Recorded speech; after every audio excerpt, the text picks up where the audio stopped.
Buonasera amici di GiovedìScienza. Good evening, friends from GiovedìScienza, Science on a Thursday. This is the last meeting before Christmas. After Christmas, we will start up with a conference by Pier Giorgio Di Freddi. This evening we'll be talking about relativity.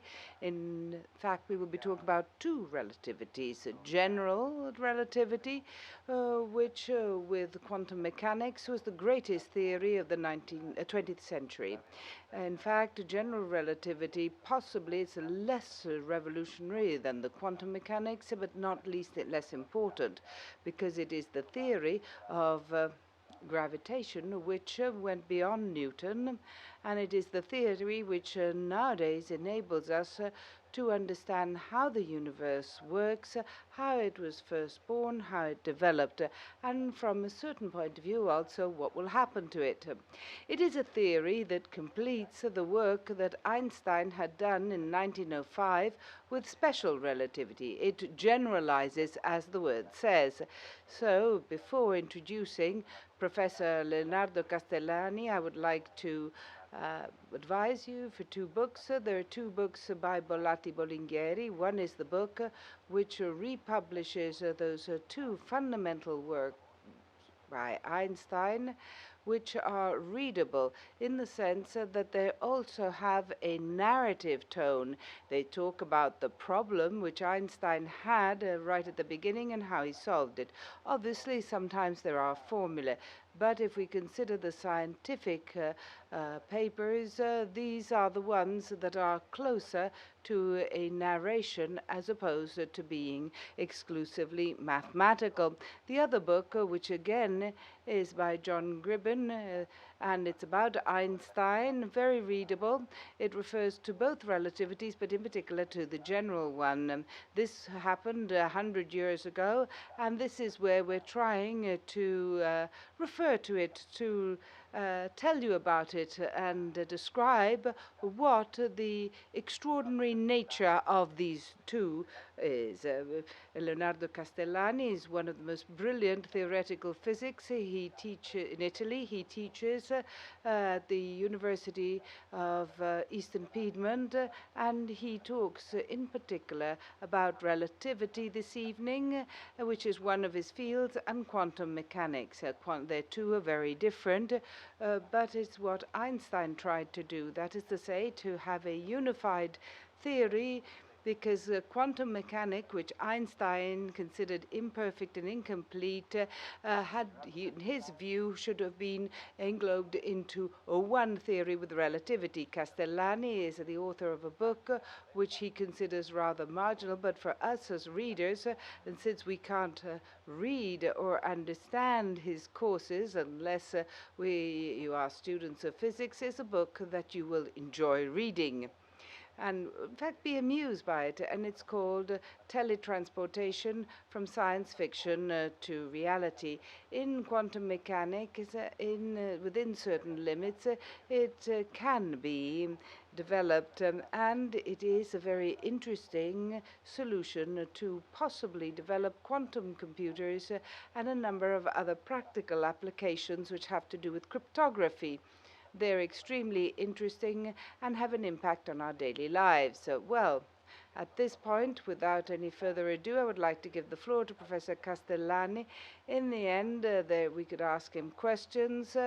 We're all very curious to know, 1 century later, why this theory is not only still very important, but also continues to open new opportunities for a better understanding. Buonasera, ringrazio. Good evening. I wish to thank Dr. Piero Bianucci for his introduction and for his kind words. This evening I would like to talk, as I was asked, about this theory, which is a theory of relativity that is 100 years old, but as Dr. Bianucci was saying, is still very lively and has a lot to offer. I want to convince you that currently relativity is a very fruitful field of research which will help us gain a better understanding of the universe. In fact, it will revolutionize our understanding. In our first slide here, it's the only, in fact, equation that I will be showing you in the course of this conference. Here you see Einstein's equations, which are now 100 years old.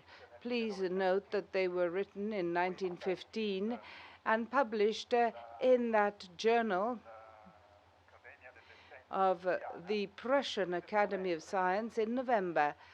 So last month, it was, to be exact, the 100th anniversary, the 15th of November, this was presented at the Academy, and in fact it is the fourth of four that were presented that month.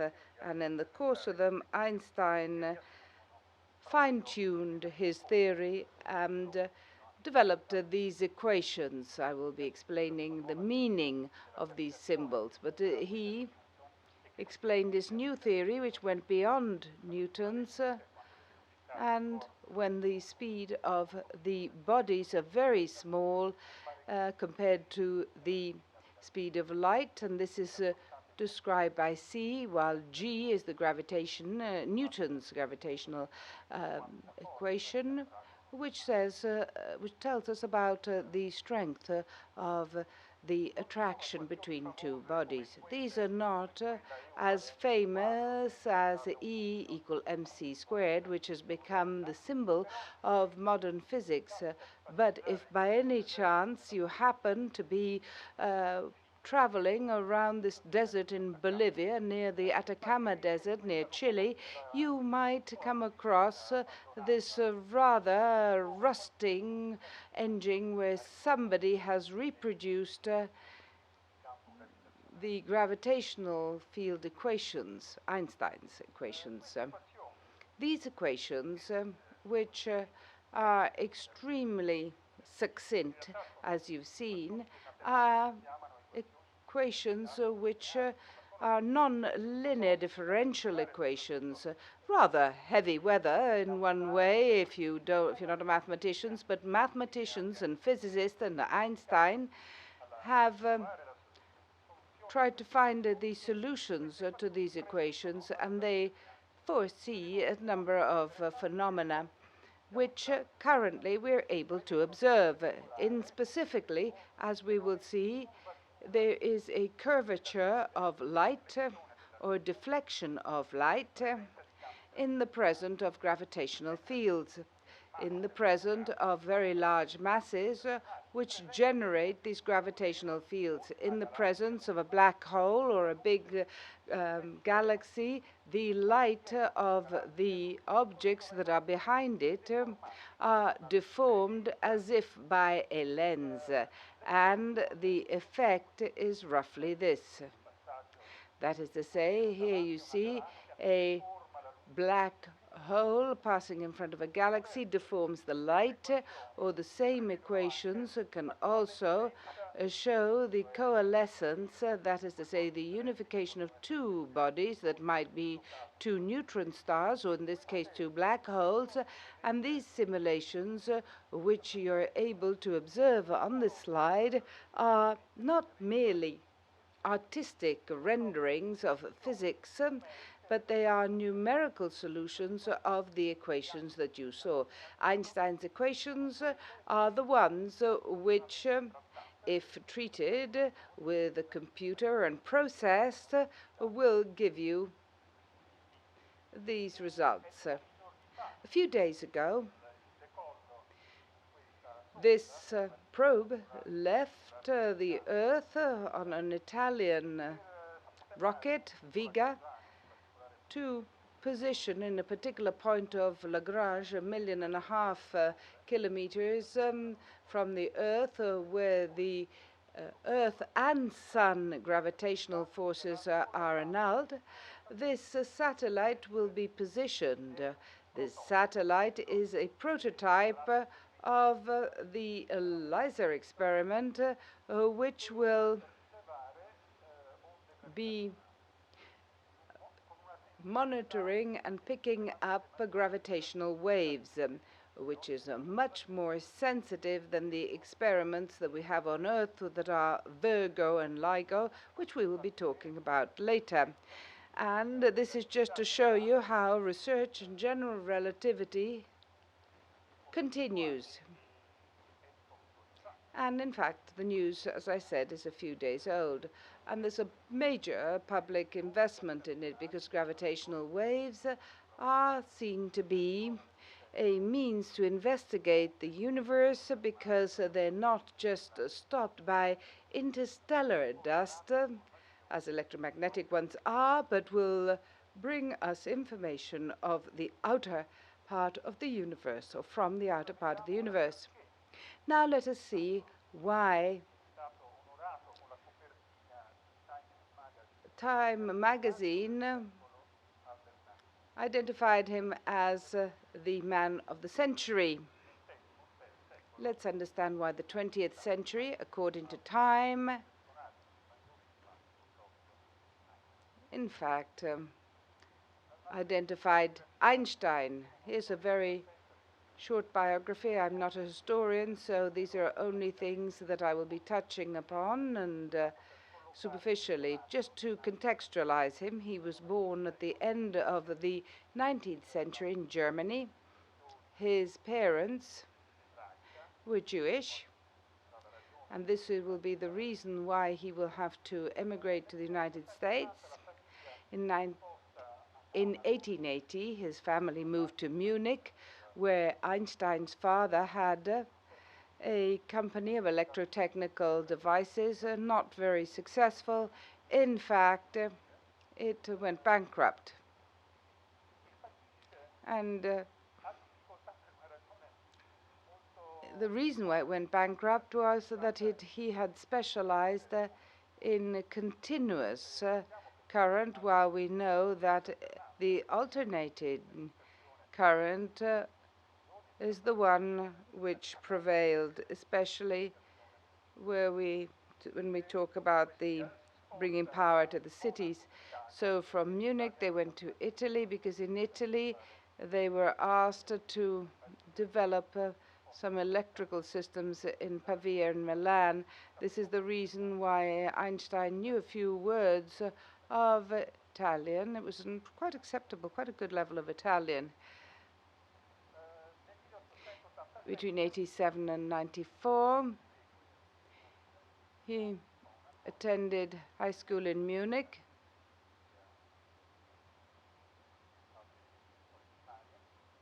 And then following that, in 1895, at 16, he tried to enter the Zurich Polytechnic, the ETH, which still exists to this day.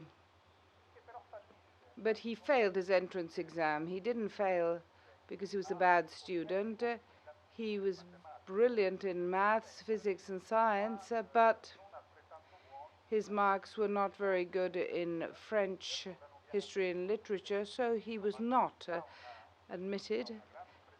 But the chancellor was impressed by him, and they suggested he went to a preparatory school in Aarau, which is what he did. And the Wintler family put him up as a guest in Aarau, treated him as a son, and in fact he fell in love with their daughter. He prepared, and please notice that in the same year he gave up his German citizenship and was stateless up to 1901. In 1896, he entered the Zurich Polytechnic with good marks, and there he met the only girl on his course, Mileva Maric, who he married. He couldn't find a job as a physics researcher, so once he graduated from the Zurich Polytechnic, but he worked at the Bern Patent Office, which possibly was a lucky thing because It became a practical school for lots of things that he then reused in his famous mental experiments, which were the basis for special and general relativity. In 1903, he married Mileva Maric, and he had 3 children, Lisa, a daughter, but we don't really know what happened to her. Probably she had scarlet fever and died. Mileva Maric took her to Serbia to her family, but the little girl never came back. And another 2 sons, Hans Albert and Edward, 1910. In 1905, moving on to the scientific side, it's the famous Annus Mirabilis, where he produced 4 articles, all very important, laying the foundations not only of quantum mechanics with the photoelectric effect, but also major notions of statistical mechanics.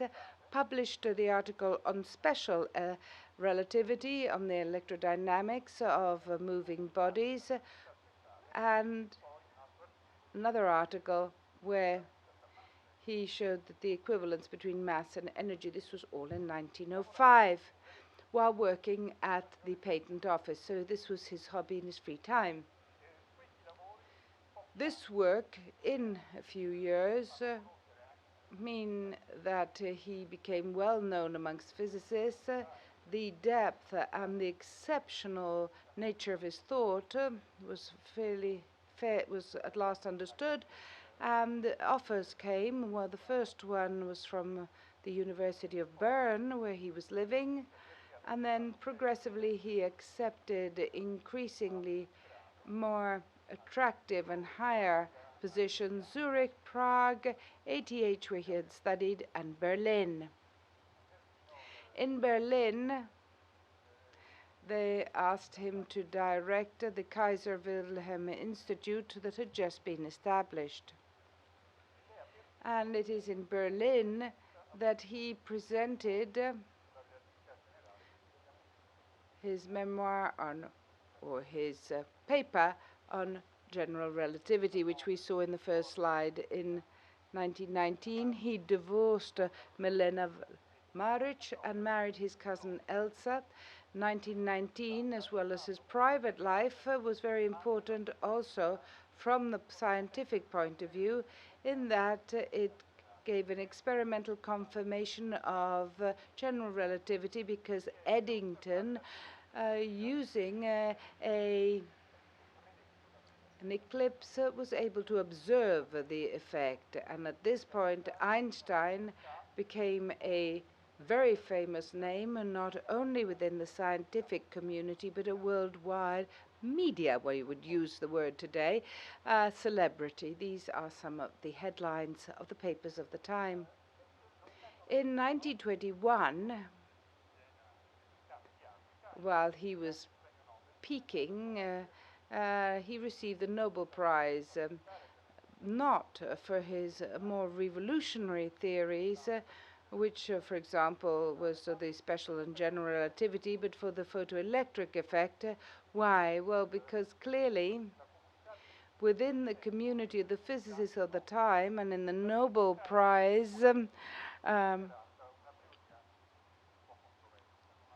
judges, relativity was not yet considered a well-accepted, confirmed theory, although there had been some examples. Clearly, they hadn't been metabolized. So in 1921, he was awarded the Nobel Prize for the photoelectric effect, which is a fundamental article which explains the effect of an object that we use every day, photoelectric, for example, cells in lifts and so on, where classical physics failed to explain why the energy of the electrons that are expelled when you send an electromagnetic wave on a metal are expelled with a certain energy which is proportional not to the size of the wave, but to its frequency.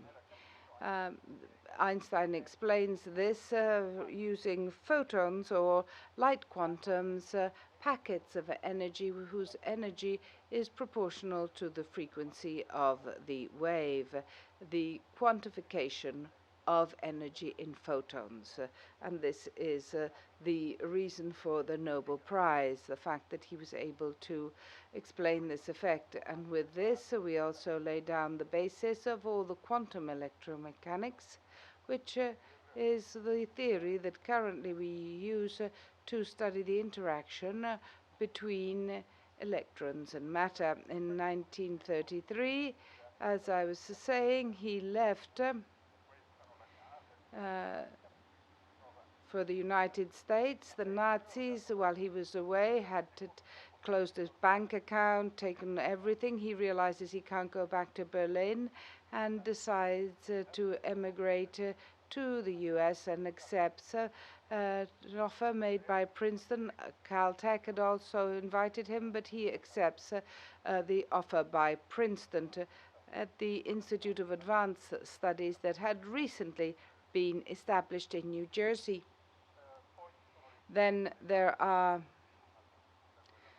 the stories linked to World War II, the letter to Roosevelt, where with Szilard he had tried to convince the government of the US that the threat of the nuclear bomb by the Germans is a real threat, and that it was best to set up a program, which was subsequently set up, the Manhattan Project, to be first in this race for the nuclear bomb. Later, he regretted this in the years when he was a bit older. He will say that, well, he rethought that over. In 1955, he died in Princeton. So now let us talk about gravitation, and we have a mini review, very, very mini, and really not very professional, of articles on this and in scientific thought, and in philosophy too.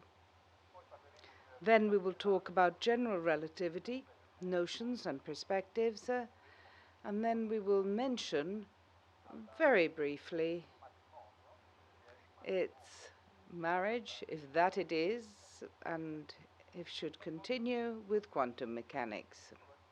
I will make a few brief references to experiments, which is something physicists and researchers have used from the experiments in the mind, Aristotle, Newton, Einstein, and I will show you a short video of an experiment which is carried out in a special place, and then a real experiment to try out one of the basic principles of general activity, that principle of equivalence, which is something that we can verify with very few things. I think a piece of paper and a folder will be plenty. Aristotle, to start at the beginning, and very far away, wrote in his treatise De Meteoris on physics and metaphysics that the speed of a body that was falling in his daily experience was proportional to its weight. That is to say, the heavier the object, the faster it would fall. We now know that this is not so. We now know that in the gravitational field there is a constant acceleration, not a constant speed. But it was not entirely wrong, because in the air, or in a liquid, it is true that the final or terminal speed, well, to start with, there is a final maximum speed, which in the air, a body reaches its speed around about 180 kilometers per hour, if it's a human body, and that all of this depends on the weight of the object. That is to say, it was not that wrong, but clearly it was not also quantitative, and it did not abstract the resistance of the air, And again, here we have Lucretius, who was a thinker whose philosophy was is in his De Rerum Natura, a beautiful poem. In the second book, he makes this very interesting comment in terms of the history of science. He says that in a vacuum, so there is already an abstraction, that is to say, in a vacuum with no air, everything must move in the same way. He uses the word ratio, with the same proportion of measurements and whatever their weights are. That means that they would fall at the same speed. This is the first time that there is that principle which we now call the principle of equivalence. Let us move on to more modern times with Galileo, and we can look at what is said in the dialogue on the maximum systems, which was written in Italian, in Vulgaris, so as to reach a wide audience. Because previously scientific treatises were written in Latin, just as today people write them in English. And in this dialogue, there are a number of principles that are very important, that so important that we still use them to this day. They're so important that Einstein used them, and used them for special relativity and for general relativity, as I will be showing you. The principle of inertia, something that we learn in school, but the principle that Einstein takes on is the principle of relativity, which underlies a special relativity, which says that all the laws of physics are the same in every system of reference which has a uniform rectilinear movement. So if you are on a train, on a straight rail, if there are if the windows are closed, you won't realize that you're moving. You will realize that you're moving only during a moment of acceleration. Then your suitcase might fall. But if the speed is constant, you will not realize that there's anything going on unless you look outside. There were no trains in Galileo's time, but there were ships. And the experiment, the thought experiment, is of a ship that slips on a calm sea. Slips in the sense that it sails on a calm sea. There's Salviati is one of the characters that represents, in fact, what Galileo thinks. And so Salviati is there, and he suggests to the reader that the following experiment can be carried out. He starts with this, it says, go into one of the great room with a friend. And here you can see it. This is an illustration which is a bit cartoonist, which was not by Galileo, on this ship that sails on calm waters and where experiments are carried out. And Galileo says whatever the experiment carried out in the hull of the ship, it will give the same results that you would have in your house if you were carrying out an experiment in your room, although the ship is moving of a rectilinear movement. This is the first definition of an inertial system where all the laws of physics are the same as the ones you would have in a system if you were still.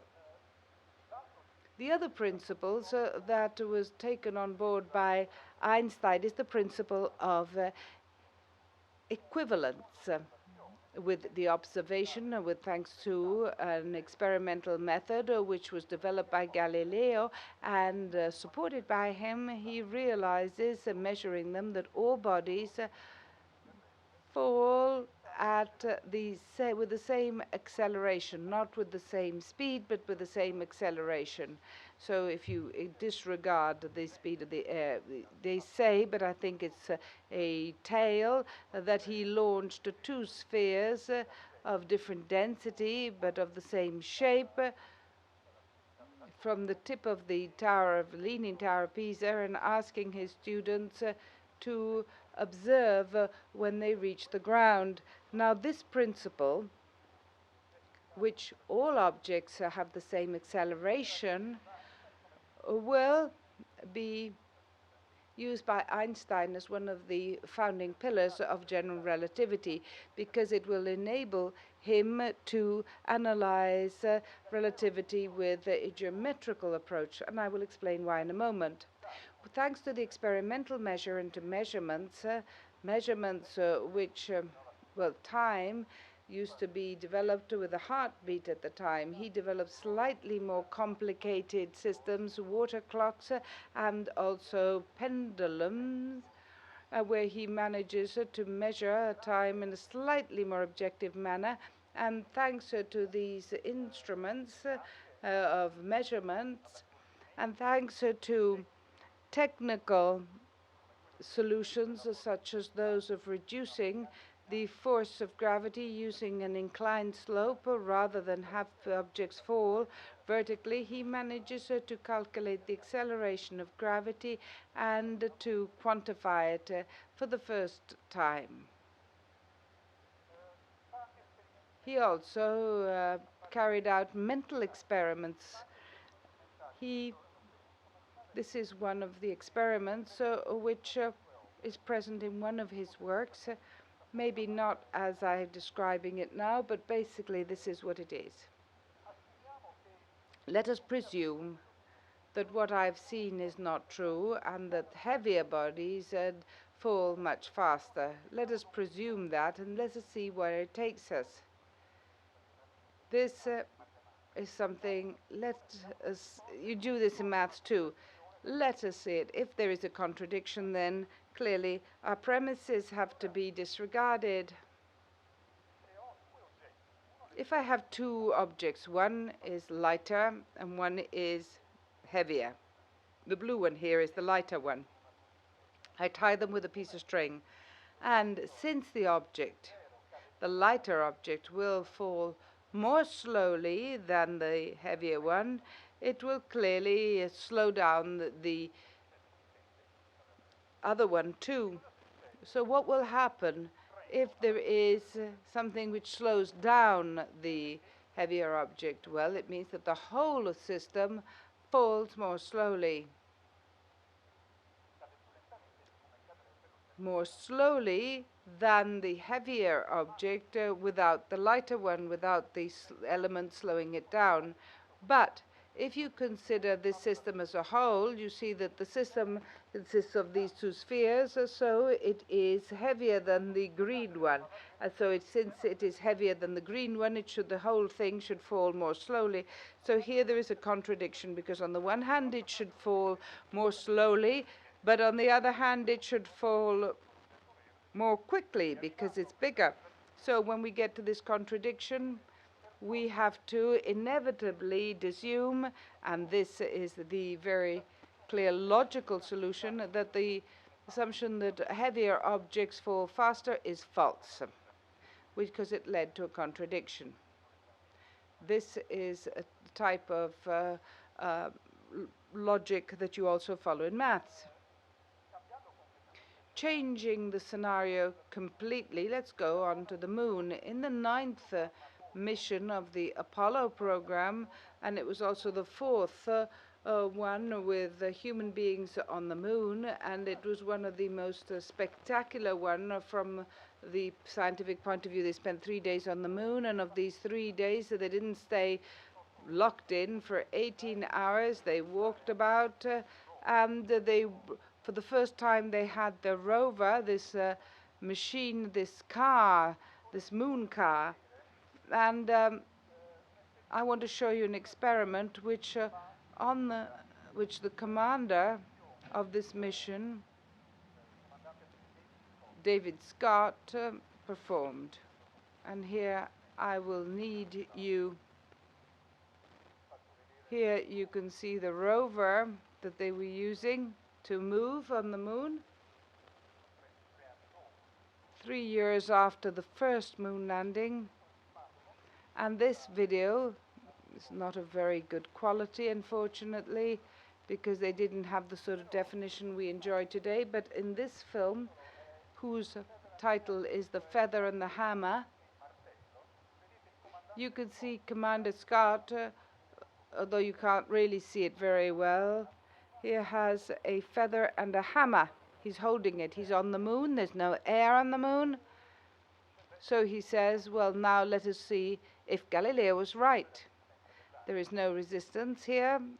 There's no air. So feather and hammer should touch the ground if I release them together at the same time. So if I release them together at the same time, the feather and the hammer should reach the ground at the same time.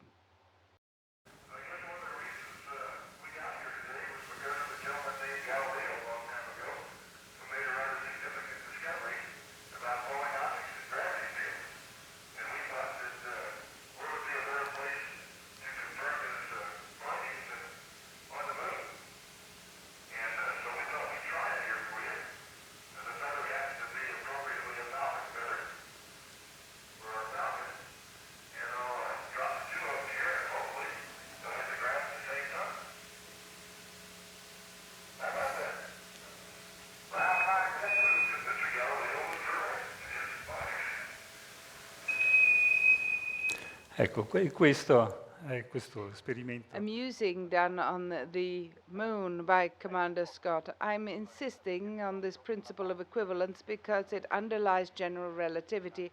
And here now we have the 100 years of general relativity. And in this, I would like to develop some of the concepts rather than the historical framework, which is why I am stressing these in particular. And insisting on these concepts and amuse ourselves, I wanted to show you a small experiment on the Earth.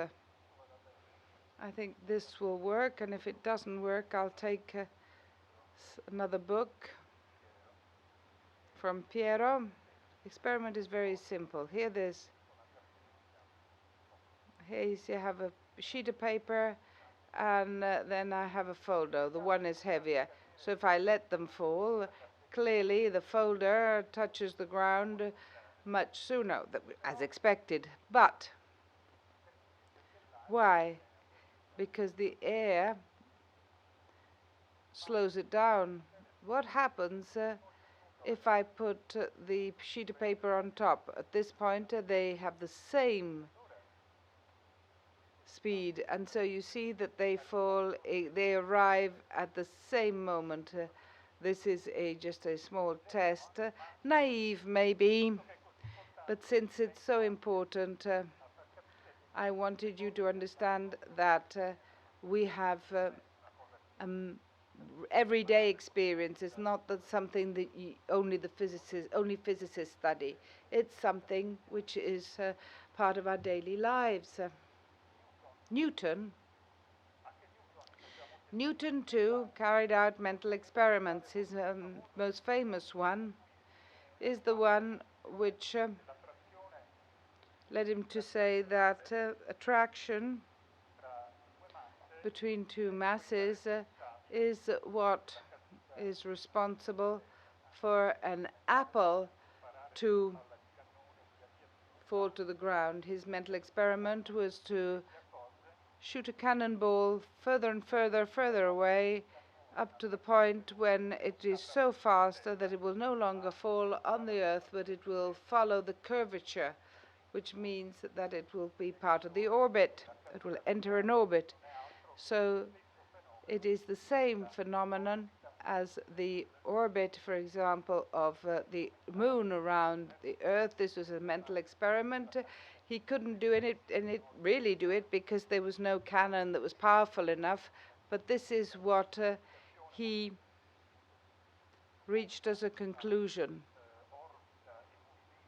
Between orbit and movement of the planets and the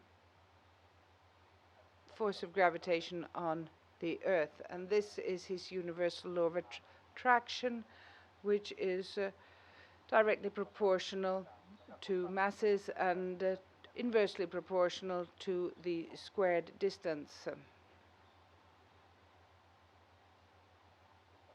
This was then measured, this constant, was measured by Cavendish in 1798 using a torsion balance with two masses. Space and time in Newton are absolute notions. Time flows completely separately from anything that is present in your lab or in the universe. Time and space are absolute notions which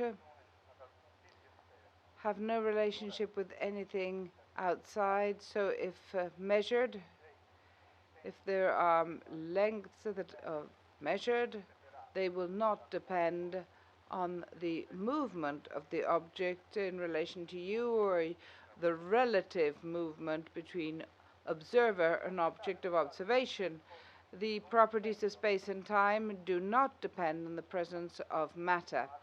These are virtually subconscious assumptions that are included in Newton's work. 220 years later, special relativity will question the first point, and general relativity will question the second point. So these are two things that will be questioned and which the new conceptions, that is to say general and specific relativity, will replace. Newton maintained that there was an absolute inertial system which had nothing to do with the distribution of matter in the universe, and proved it with the rotating bucket. You said you could see whether we're inertial reference or if there is acceleration. Take a bucket, and if the surface of the water is flat, it means that you're in inertia. You're standing still compared to stars. This is an absolute reference. If you rotate the bucket,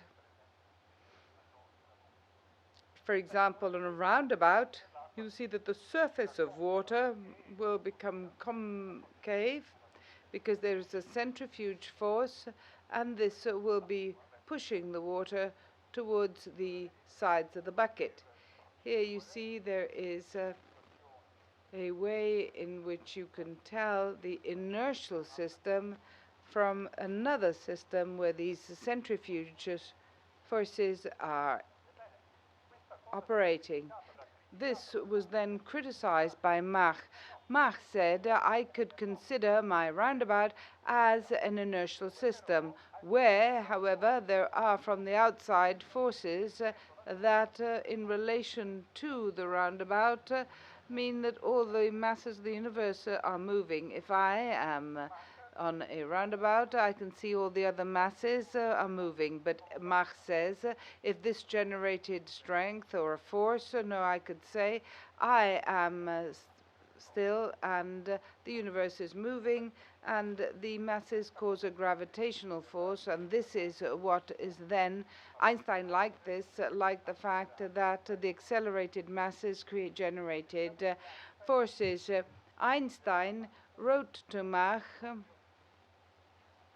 debating this particular principle, which is called the principle of Mach, or Mach's principle, and this is present in general relativity, which is why I spoke about it. And this document or letter shows the influence that Mach had on Einstein. So now we're talking about Einstein with the special and general relativity, which are the two theories which we will be now talking about very briefly. We saw that special relativity is based on the principle of relativity, Galileo, which says that all the laws of physics are the same in systems so that have a uniform rectilinear movement as compared to an inertial system, and that's fine.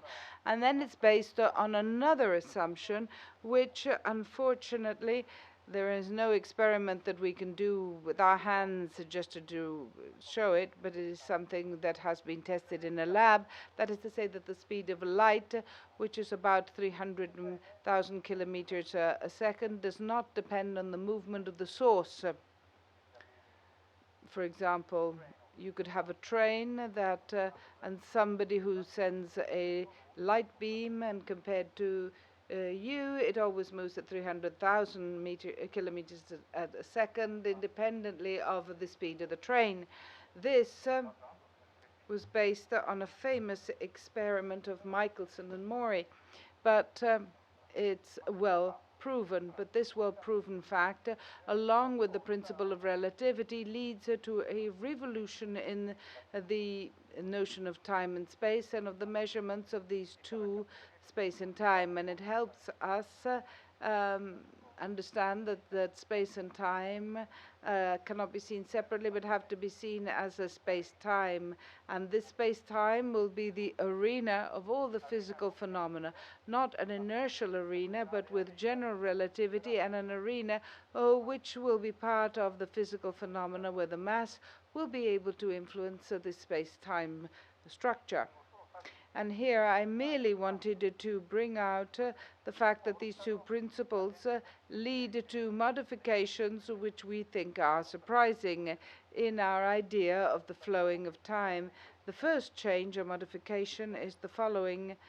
Once again, it's a very small mental experiment, presuming that you have a light beam that goes between two mirrors, and you observe it, and every time that the light beam touches the mirror, it goes tick.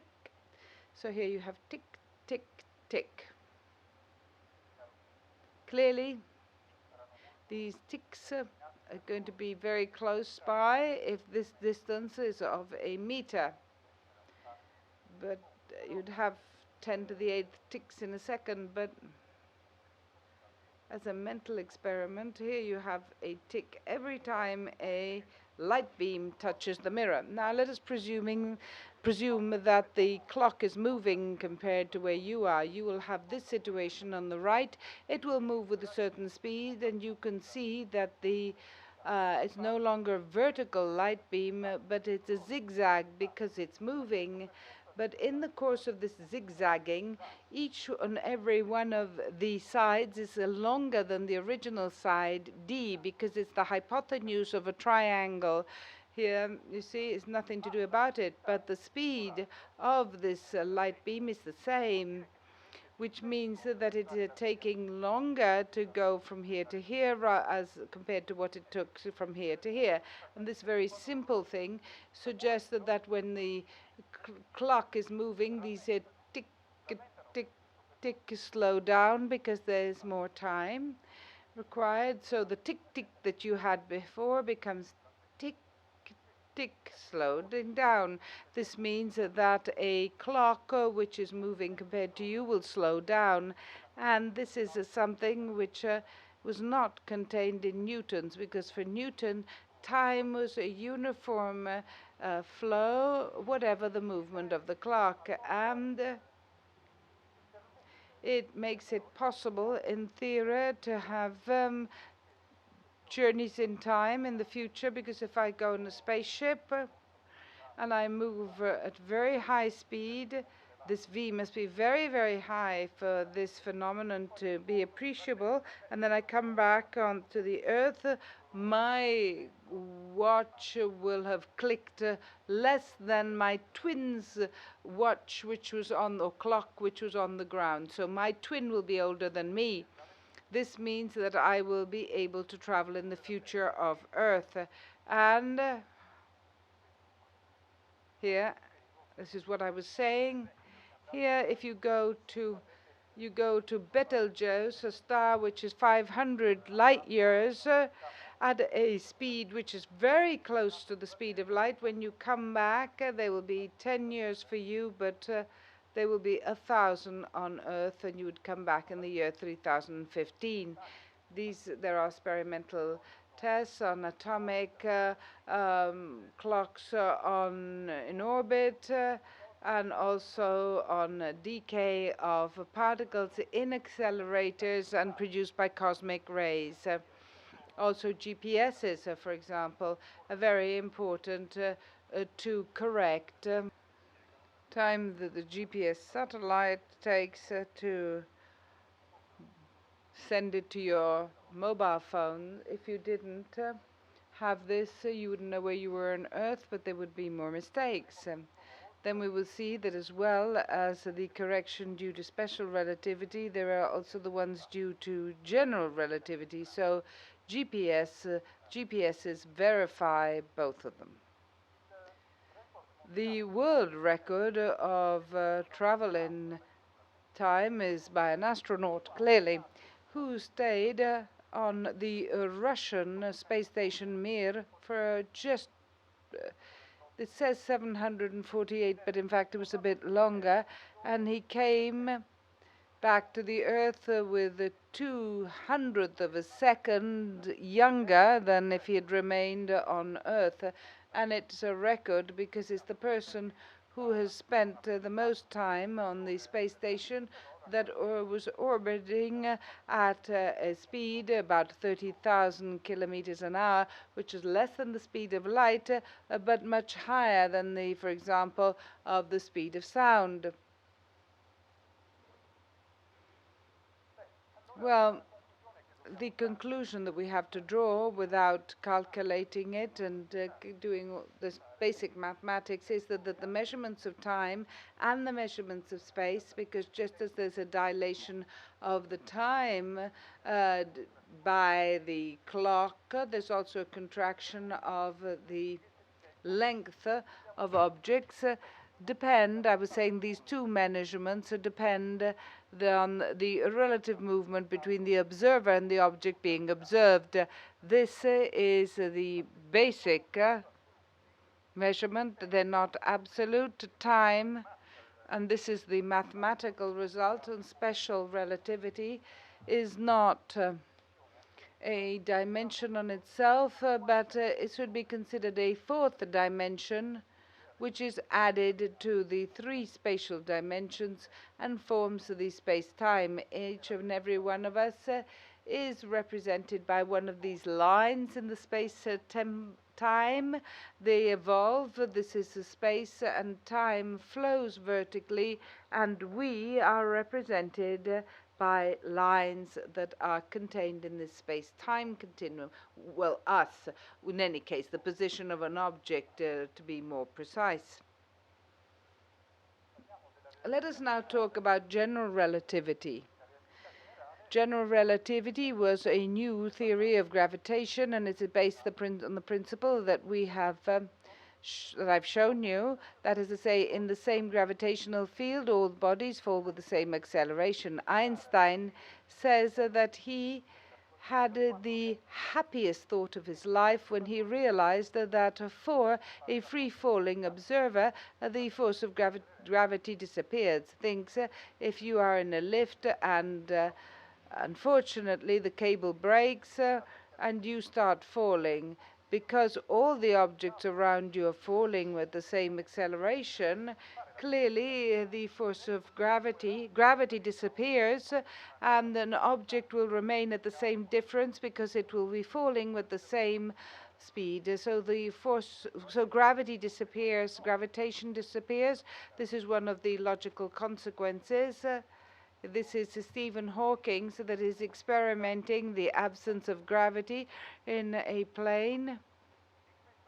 And this is what I was describing earlier on. As you will observe, in the absence of gravity, if you're in an interstellar space, you have no gravitational effects because you're far away from any galaxy. If you're in a lift or in an interstellar space, you are in the absence of gravity by definition, and all objects fluctuate near you without moving compared to you.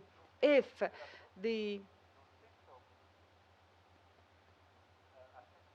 lift is then considered to be free falling on Earth and you're closed inside it, you will experiment exactly the same situation. So the two situations, the lift in an interstellar space or a free falling, are equivalent, and you are unable to distinguish them unless you have a window to see where you are.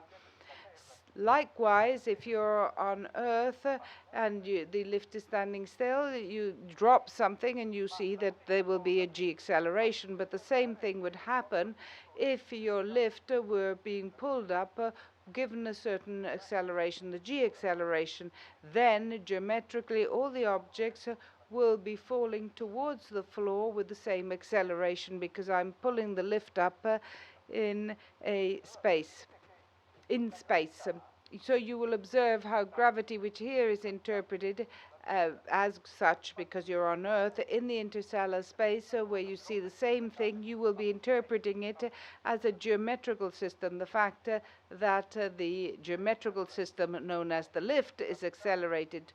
So there's this relationship between gravity and geometry. And this was used by Einstein to build a geometrical theory, and it says that the space-time which I have drawn, but in fact here there's only space, there's no time, is something that you can see which is not permanent, which is not the same, but which curves, and that this part of the equation describes the mass, and this part here of the equation describes the curvature of the space-time, and r is the curvature, and T is the matter in the universe, and this is what Einstein's equations tell us, that they tell us how matter curves the space-time continuum. So the matter tells the space-time how to curve, but the curvature of space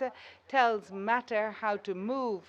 Because if here you put another ball, at that point it will fall in the slope, and it will not slip because there is a force between the Earth and the ball, which could be the moon, but because the space-time is deformed, and so it could slip along the space-time slope. So it's no longer gravity, a mysterious force between two objects, but it's it's treated as a geometrical measurement, a deformation of space-time. So this assumption and these equations have a series of confirmations, and I will be going a bit faster because I think that we still have another 10 minutes.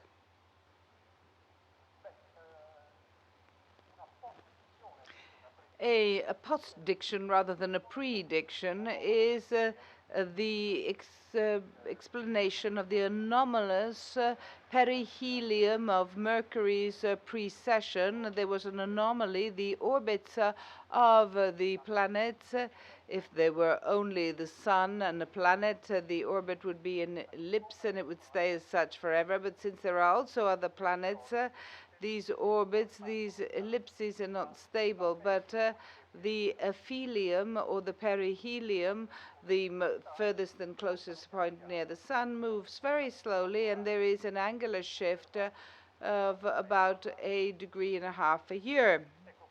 Now, this was what was calculated by Newton.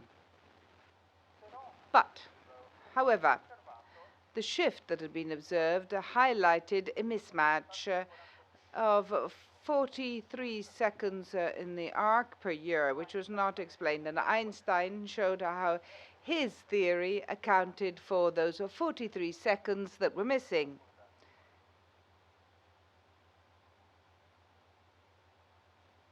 And this was what I was saying. This orbit is shifting very slowly. And this 43-second mismatch is accounted for by general relativity. This was an effect that was explained. It's a sort of post-diction, not a prediction, meaning it's an ex post explanation. Well, if we want an explanation now of new phenomena, we've got plenty of them, and we will dwell upon some of them. First of all, deflection of light, which was predicted by Einstein and for the first time was observed in 1919 by Eddington, and currently this has been confirmed very accurately, about 1 out of 100,000 in the angular deflections, and it is confirmed also by number of gravitational lenses, which we saw an example of at the beginning. Another prediction is that time is slower where the gravitational field is more intense. If you go close to a black hole where the gravitational field is very strong, their time is much slower than for the person who's outside. In fact, on the horizon of the black hole, time stops as far as we are concerned, since when we see the person moving into the black hole. Gravitational waves that are those which currently people are working a lot on, and they will be observed, I'm sure, and will give results quite soon, unfortunately, by LIGO rather than Virgo, but still, and black holes, which are solutions of Einstein's equations, another something that we had been hypothesized but now can be observed. We believe that we have observed black holes at the center of our galaxy, and then the expansion of the universe, which again had been hypothesized and was observed by Hubble in 1929. Now all these things, we can see a few transparencies here, slides. You can see the deflection of light. If space is curved, light per se would follow a straight line, but if you have straight lines in a curved surface, it is a curved line, just as the straight lines on a sphere are arcs. So you have a deflection whereby the stars behind the sun during an eclipse appear to be shifted as opposed to their position. Curved light, with the example of the lift again, if you have a friend who's outside the lift and sends a light beam and sends it, you will see it as if it were curved. You have examples of gravitational lenses. This face, which seems a kitten's or pussycat's face, it's called a smiley, but it's a galaxy that was observed by the Hubble telescope. Then gravitational lenses are also a means of investigation because they pick up the light of galaxies we would never be able to see that are so distant that they are virtually at the radius of the universe, as far as we know, is about 13.7 billion light years. The galaxies that we're able to observe, every point here is a galaxy. It's not a star, it's a galaxy. These galaxies are so big that they bend light, the light that comes from behind. So we have a very weak light of galaxies 13 billion years ago. So you can base astronomy on gravitational lenses that are the ones that had been predicted by Einstein. The passing of time has also influenced and is influenced by the gravitational field as well as relative gravity. You can calculate it 7 microseconds a day during 2 limited 45 microseconds a day. The result is 38 microseconds because one is opposed to the other, so you have to subtract them a day. And this is the correction that you have to give your GPS to give you the correct, because otherwise you will move by 100 meters or so. So your GPS has to monitor and in fact proves the validity of of Einstein's equations. Gravitational waves are picked up by very large objects such as neutron stars or pulsars that rotate one around the other and that emit gravitational waves in this way. So a binary system like the Hudson-Taylors, which was observed in '74, and which meant that, which was the reason why they got the Nobel Prize, is indirect proof of gravitational waves because the system loses energy by producing waves, and the orbit modifies, and the two stars, the pulsar and the neutron star, progressively come closer to each other. And the way in which they do this coincides exactly with Einstein's theory. It is an indirect verification of it, or proof of it, but it was finally confirmed by LIGO and Virgo in Italy, in Cascina, near Pisa, where's the INFN lab in cooperation with France, and LIGO, which is in the US, in Louisiana, and also in the state of Washington. There's another interferometers. There are two arms, and you measure the distance between here and here and here and here with a level of accuracy which is down to a nanometer. And when the gravitational wave hits it, this slightly modifies the distance between the two arms of it, and a laser beam with interferometry is able to know how much it is modified by. This is a simulation of gravitational waves emitted by a system of stars that are coalescing into the same structure. Now, other things that had been foreseen by the solution of Einstein's equations can be applied to the entire universe, which can be described by a geometry, and this gave origin to the cosmological model that we use, and it's the Big Bang one, and it is a particular solution of Einstein's equation. It also gives rise to the solution of the black hole, which we mentioned, which for the first time Schwarzschild identified. Here you can see a black hole. It's simply such a big curvature that it forms a sort of funnel, and when you precipitate beyond a certain surface, which is called the horizon of events, you are no longer able to come back. So a black hole is an object which does not send anything out, or classically, or according to general relativity, it will not give anything back. But Hawking's required that if you also add quantum mechanics, then it's different, because the creation of particles and antiparticles close to the events means that one will go in and the other one will come out. So a black hole is an object that irradiates at a certain temperature, gives a certain temperature, and by irradiating it evaporates, and so black holes die unless you continue supplying them with matter.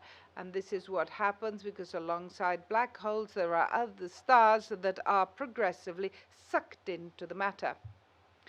This is the model of the expanding universe, which I am not going to dwell upon. And here you see, in this expanding universe, at a certain point, after 400,000 years,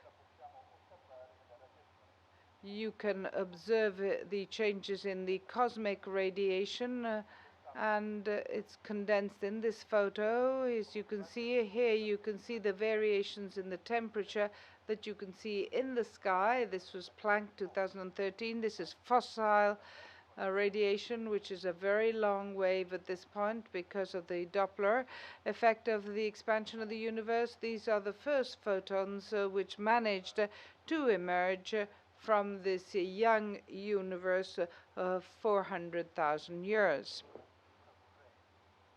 Now, Here you see there's a small paradox that is solved by this cosmological method. It's Olber's paradox. If the universe were infinite and had always existed, then the sky should not be black but full of stars. The fact that it is not full of stars means that these hypotheses are not true, and this hypothesis in the Big Bang model, it does not hold. In the universe it is not infinite and it has not always existed.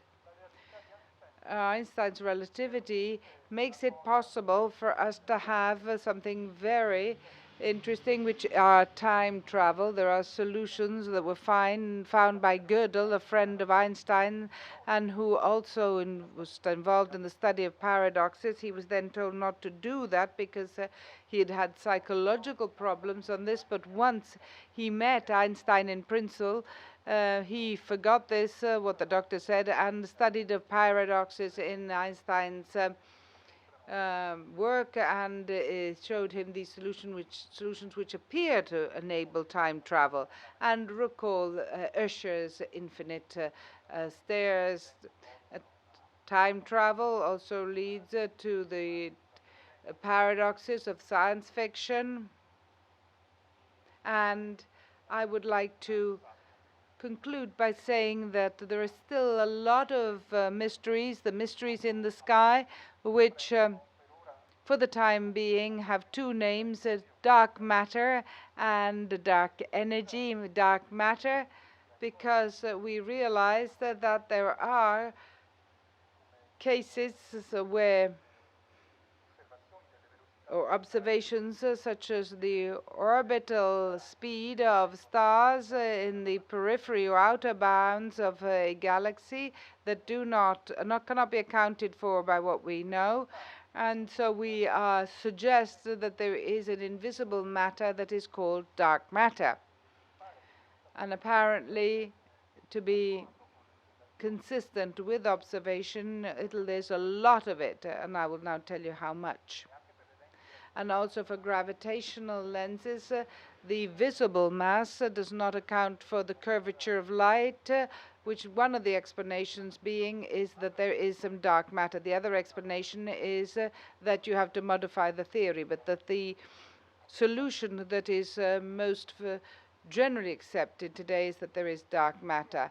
Following this, there's also dark energy, which is due to the fact that we've observed that the expansion of the universe, instead of slowing down as one might expect due to gravity, which will slow it down, in fact is increasing. So for it to accelerate, general relativity can explain it, but only if you add a term which is called a cosmological constant.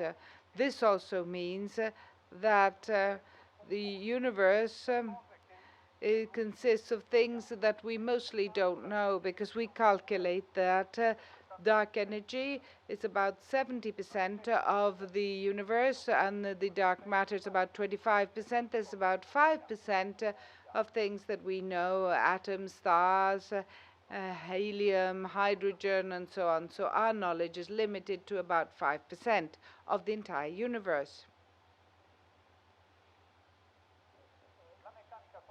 Quantum mechanics has to do with it, and I'm just going to say why. I'm not going to retrace the marriage between general relativity and quantum mechanics. It has to do with it because when you're at the beginning of the Big Bang, the universe was very small. So when you go into the very small, you then enter the world of quantum mechanics to describe what is happening, to describe what happens in the first thousandth of a second. You need quantum mechanics. As you know, that at molecular and atomic scale, you no longer have the laws of ordinary physics, but we have quantum phenomena. So to describe the birth of the universe, it is necessary to have a theory of quantum gravitation, and this explains why it is studied a lot today, especially because there are situations such as black holes where gravitational fields are so strong that they compete with the other fundamental interactions,